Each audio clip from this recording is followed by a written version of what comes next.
Hello, I'm Father Ed Schmidt, Associate Editor at America Magazine. As we celebrate this Easter season, we go back to the stories that we find in the Gospels.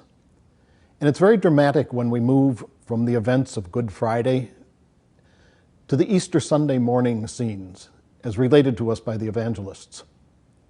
Matthew's Gospel has some dramatic images, but the other three, Mark and Luke and John, simply tell us that when the women got to the tomb, they found the stone had been rolled away and the body of Jesus was not there.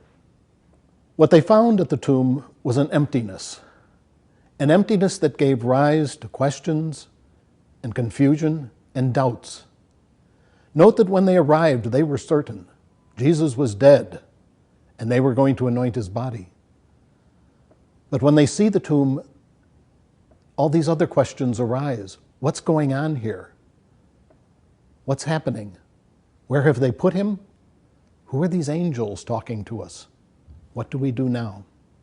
These are the first stirrings of faith that derive out of their questions and their confusion. It's the beginning of belief. All of us have been to the empty tomb.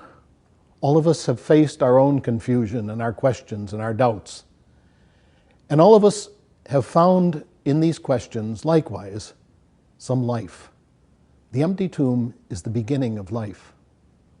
2 weeks ago, I was able to visit a place that reminds me of this empty tomb. Underneath the front steps of the cathedral, the great cathedral in Milan, Italy, there are excavations that go back to the 300s. A fairly large church, some remnants of it, and some walls. But most important for me is the baptistry, the attached baptistry of St. John.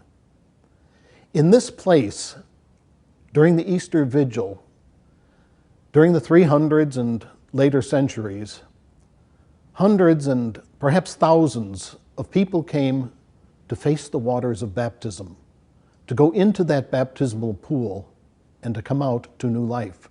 That's another kind of tomb. When we think of baptism, we think of the washing imagery, which is very proper and very right, and we also know that water is a symbol of life that we drink and that we need. But another part of the symbolism of baptism is getting buried with Christ into a tomb. We don't survive very long under water. Water is a hostile environment for us. In the early Christian ritual, the catechumens were anointed with the oil of catechumens. Then they faced the west and renounced Satan. West, of course, is where the darkness comes. The sun goes away in the west. And after that part of the baptismal ritual, they were led into the water, perhaps a couple feet deep.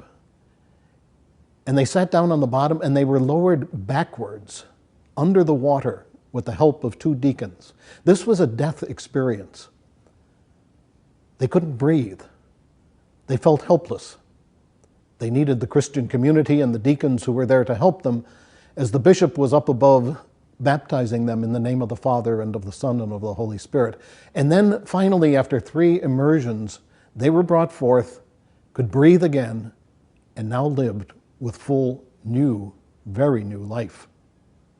The baptistry there is empty now, and it's dry, but it has given life to many, many down through the ages. For most of us, we didn't go through that same kind of baptism experience.